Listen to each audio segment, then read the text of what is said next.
Okay, let's break this down.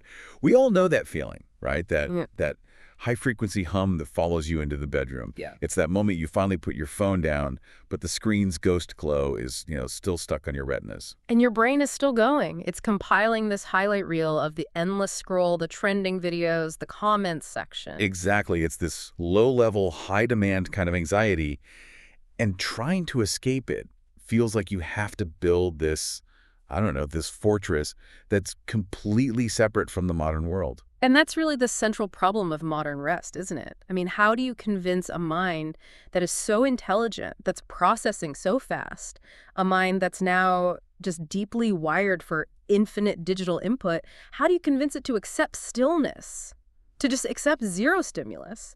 Right. So today we're diving into a really fascinating source. It's a deep analysis of something called the digital sanctuary sleep story. And it's not just, a nice audio track. It's a meticulously designed piece of cognitive architecture. Cognitive architecture. I love that phrase. Yeah, it means every structural element, every little detail is intentionally built to redirect your overstimulated brain. That really captures the intention here.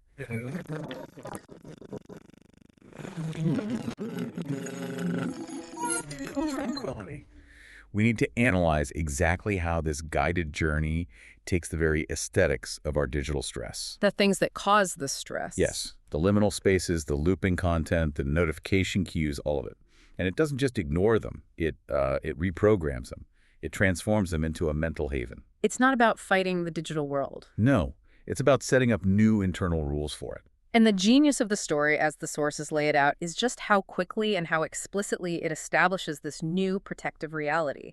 The narrative starts the instant the phone's glow fades. That signals a physical, a mental, and a spatial transition all at once. And the initial setting is immediately familiar, but also, it would be profoundly unsettling if you hadn't seen it repurposed for peace.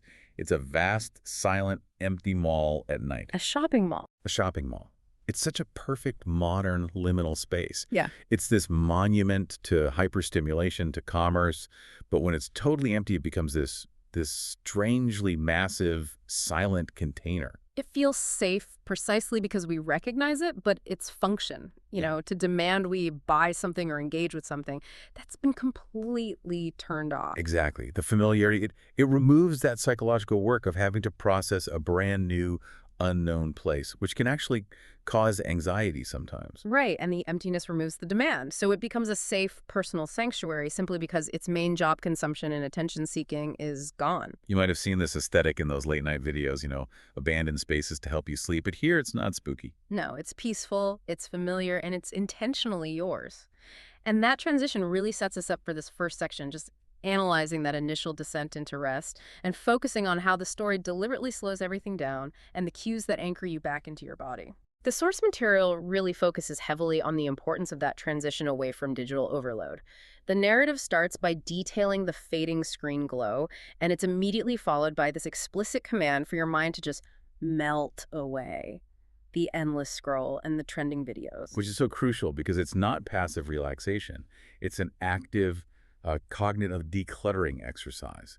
And it's tied directly to the moment that physical stimulus, the phone, disappears. And crucially, it anchors that decluttering in the body. That's the immediate antidote to mental hyperactivity. Right. The focus shifts instantly, physically. The pillow cradling your head, the warmth of the blankets, and then that deep, slow, calming breath. You are literally matching the pace of the external world softening with an intentional internal rhythm. It's a kind of mind-body synchronization, but it's not framed as a chore. It's framed as the inevitable softening of the whole environment. That physical focus is the essential bridge. When your brain is running on that digital high alert, just trying to turn it off completely can create friction. A lot of friction. So instead, by guiding you to consciously focus on your slow breath and match it to this slow external world, you're using conscious control, the breath, to invite subconscious surrender. It gives you an immediate, tangible task that isn't stressful. And then we step fully into that empty mall aesthetic, that digital liminal space. So we've established why the emptiness feels safe, but what about the specific sensory details? What's deployed to enforce that sense of peace? While they're all highly intentional, low-impact sensory cues, the atmosphere is described as cool and still. There's a faint scent of clean floors and distant coffee. Okay, so cues of human presence and cleanliness, but they aren't demanding. They're not loud. They're not distracting. They just confirm safety without needing you to interact. Exactly. But the auditory redesign is where the story really breaks the mold of a typical commercial Oh, space. for sure. The default soundscape of a mall is aggressive. It's background music designed to raise your heart rate, people shouting, the clang of carts, rapid-fire sales pitches from every direction. All of that is just gone. It's replaced by curated ambient sound. The only sounds are the quiet, distant hum of unseen escalators, and most importantly, the gentle, steady trickle of a central fountain. It's the polar opposite of a sensory assault. That fountain detail is just magnificent, and it's the core of the psychological engineering here, isn't it? Yeah. Each drop is described as falling like a slow, soft beat that matches the rhythm of your breathing. I find that so effective, it turns the entire soundscape into a subtle biofeedback loop. We often try to monitor our own breathing to slow it down, but that act of self-monitoring can sometimes create more anxiety. You get hyper-focused on the breathing itself. Yes. You start wondering if you're doing it right. But by externalizing that rhythm, by having the mall breathe for you with the fountain, you can just surrender to the rhythm of the environment, not just your own effort. So instead of being told, breathe slower, you're just invited to listen to a sound that is already slow. You're listening to the mall breathe, and you just naturally breathe along with it. Effortlessly, it completely bypasses that self-monitoring anxiety. And visually, Visually, the mall's infrastructure is neutralized. You have low, warm lights reflecting off shiny tiles. The storefront signs are dimmed to a cozy glow instead of a bright demand for attention. Every single element that was designed to demand your engagement in the daylight is now resting, mirroring the state you want to be in. and the sense of intentional slowness is reinforced through the pacing cues, too. Even the sound of your footsteps is muffled and gentle, which suggests the mall has laid down a thick blanket of silence. That's a great way to put it. It's not just quiet, it's the active removal of disruptive noise. It's almost like auditory noise canceling that's built right into the narrative itself. And that leads directly to the core psychological takeaway of this first part. The space is explicitly designed so that nothing startles you, nothing rushes you, nothing asks anything of you at all. Think about that contrast for a second. In the digital world, everything asks something of you. A click, a reply, an opinion, a purchase, a commitment of your watch time. The primary function of the sanctuary is to remove that pressure entirely. It's a break from obligation. It fundamentally reframes reality for the overstimulated mind. The source says the world feels like a slow, relaxing video set to lo-fi music, but the only real music is the internal rhythm of your breath and your heartbeat. It's using the metaphor of a hugely popular digital aesthetic, the lo-fi study video or the ambient noise stream, to describe a perfectly analog internal state of surrender. It validates your fluency in digital culture, but it shows you a path to rest by changing the fundamental rules of that experience. Remove the acceleration and the demand. And leave only the pleasant atmosphere. The environment is predictable, it's safe, and most importantly, it waits for you. So, okay, we've established the piece of this empty container, the mall itself, because nothing demands your attention. But that stillness can only last so long, right? I mean, the overstimulated brain is still looking for something to interact with. It's still seeking that low-level stimulus. Exact. So how does the story manage that inevitable urge to engage instead of just try to repress it? That's where the next phase is just so brilliant. It accepts that the digitally fluent mind needs some interaction, but it curates the nature of that interaction. It doesn't tell you to ignore the digital world. It shows you the first stop in this second section, which is essentially transforming an entire TikTok aesthetic. Oh, interesting. Yeah, the ASMR and the calming visual filter, and turning it into a physical, breathable space. We're stepping into the bioluminescent forest sanctuary. Okay, so the setting is a glass-fronted shop that contains an entire indoor forest. And the immediate visual cue is that bioluminescent light. It's described as a calming filter applied to a late-night stream. The leaves shimmer like pixels in the dark. Your mind instantly recognizes that highly stylized, visually soothing aesthetic from so many online streams, but the feeling is completely different because now you are inside it. And the shift in atmosphere is critical here. ASMR, autonomous sensory meridian response, is usually auditory whispering, tapping, gentle scratching. But here, the story makes it multisensory.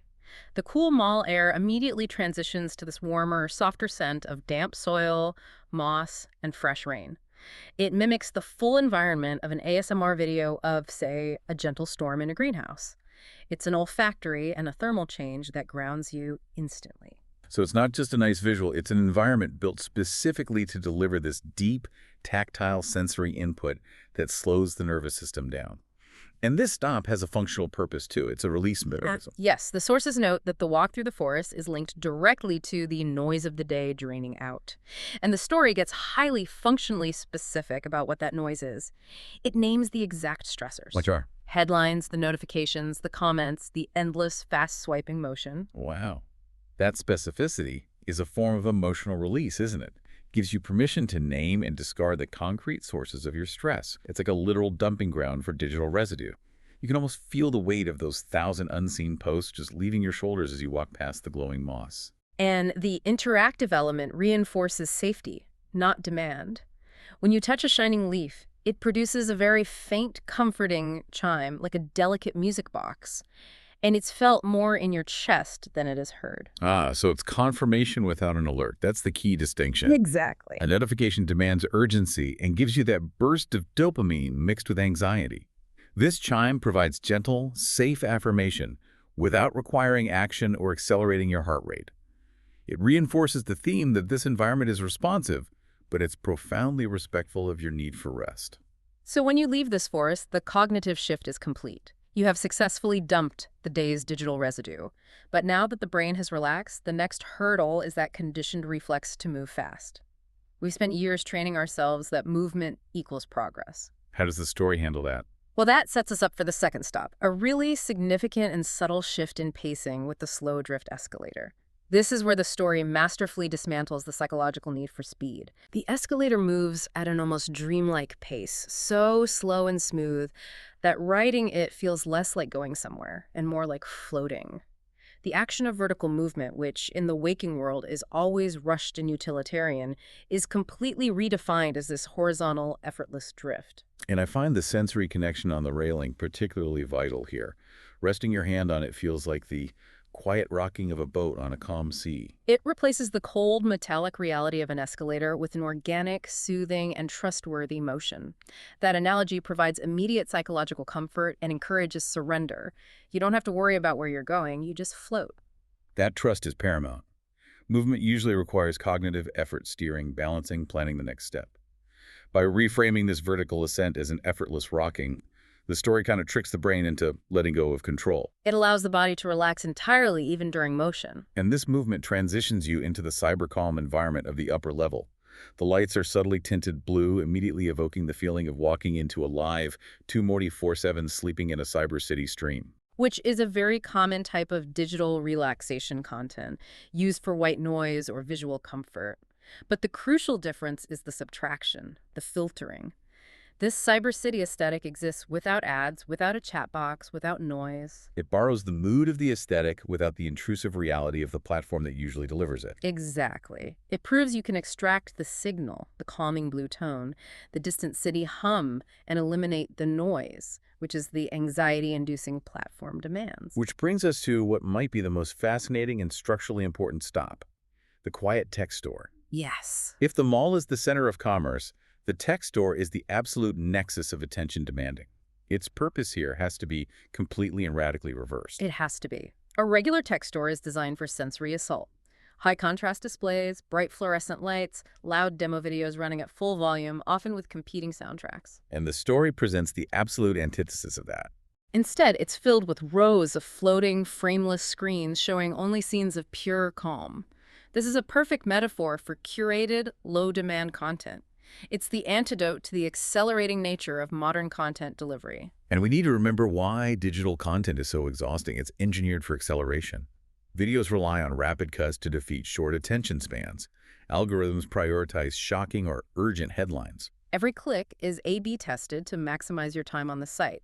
The brain is constantly being fed content that just speeds it up. But the screens here do the opposite. They display these comfort videos, automatically curated, slow motion waves, star time lapses, rain sliding down a window, clouds just drifting lazily. They're predictable, gentle, non-threatening visuals. There's no twist, no clickbait, no urgency. And the screens behave with radical respect. They sense your presence without asking for your attention. This concept of the respectful display is the key psychological insight here. So when you glance at an image, it slows down a little more, as if it respects your need for rest, and the colors soften into muted pastels. That reversal of conditioning is brilliant.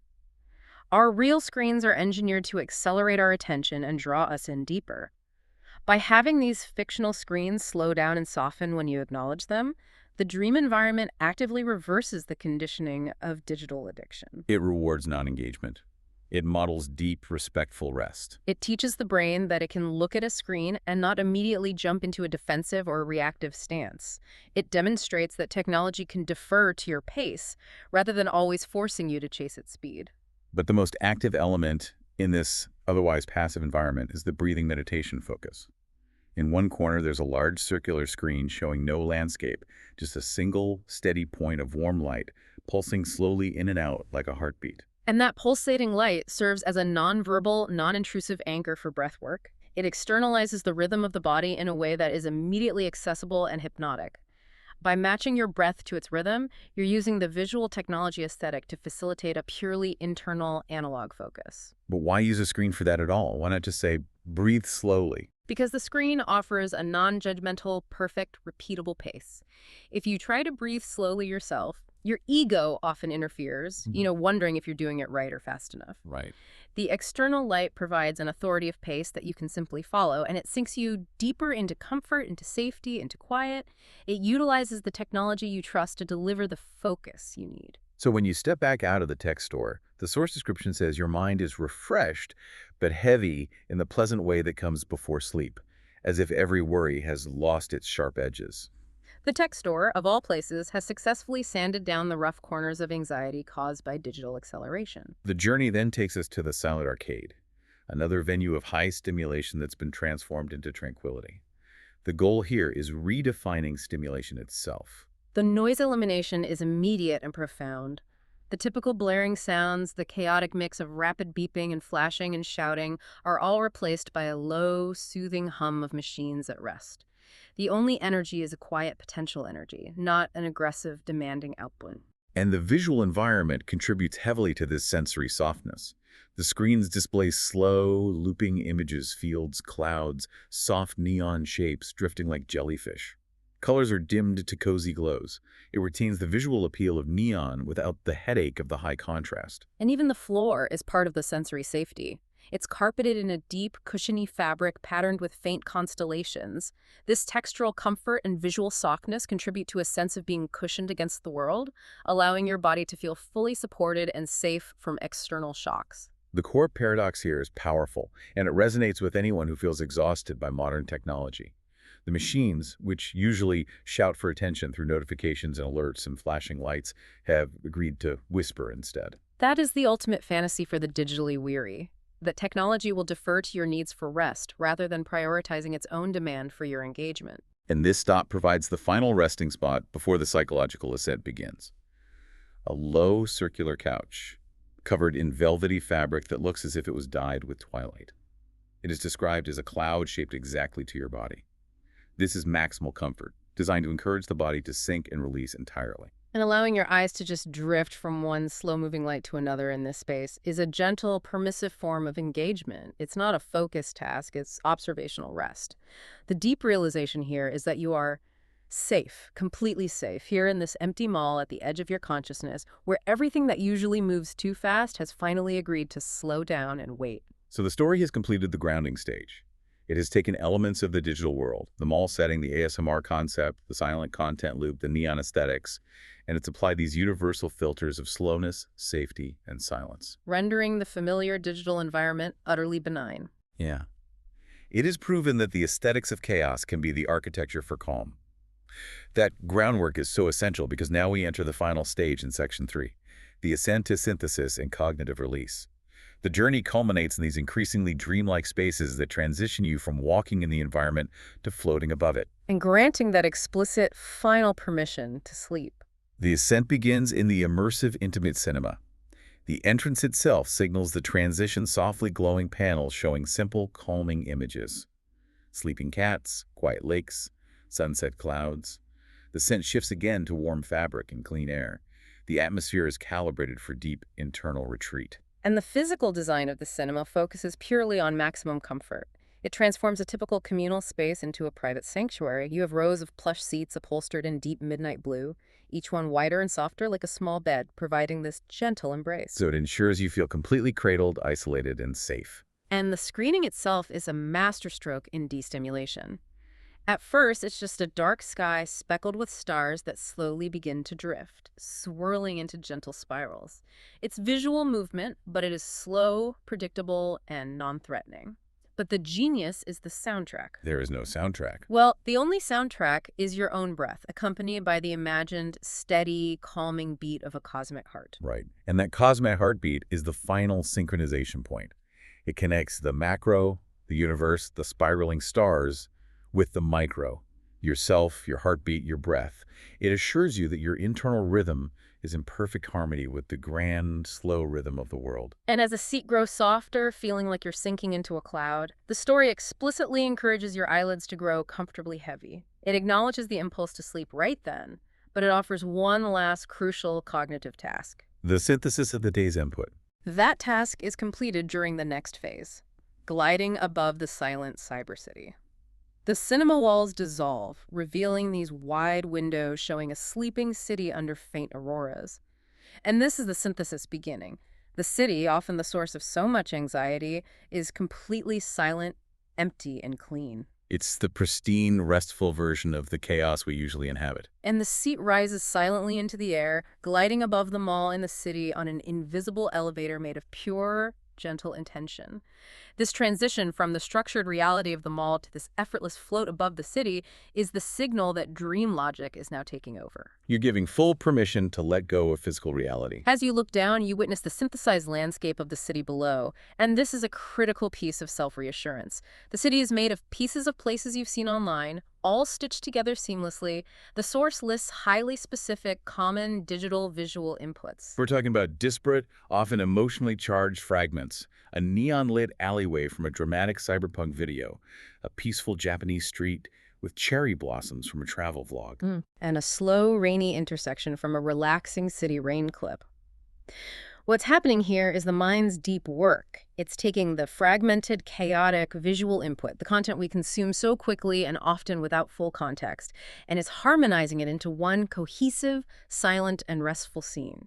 It's the brain cleaning up its own internal archives of visual stress by demonstrating that even the most disjointed inputs can fit together peacefully. And as you float higher, the cognitive release accelerates at the blurring of edges. Details become softer, edges blur, colors fade into muted tones.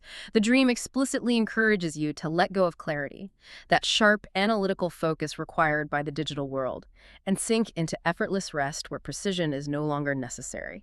The final stage of this journey is, it's perhaps the most psychologically interesting because it addresses the single most insidious digital stressor we face, the notification. We reach the memory parade and final release. The anticipation starts as these small lights appear around you, and initially they look like notifications at first. We are conditioned, almost Pavlovian style, to associate that glowing light with urgency, with obligation, with a spike of dopamine, a moment of stress mixed with reward. But the content is radically reversed. Instead of numbers and symbols demanding action or conveying urgent news, they hold images of quiet, positive moments, soft laughter, sitting in sunlight, listening to rain, and that profound feeling that everything was okay. It performs a kind of psychological healing by reversing the notification cue. It transforms the signal from one of urgency and obligation to one of safety and positive recall. It reclaims that powerful trigger of the glowing light and uses it for calm. And these tiny memories engage in the final, most crucial act, filing away the past.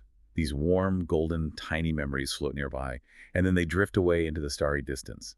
And the story explicitly says they are not lost, just gently filed away, where you don't have to think about them right now. That is the ultimate reassurance for the overprocessor.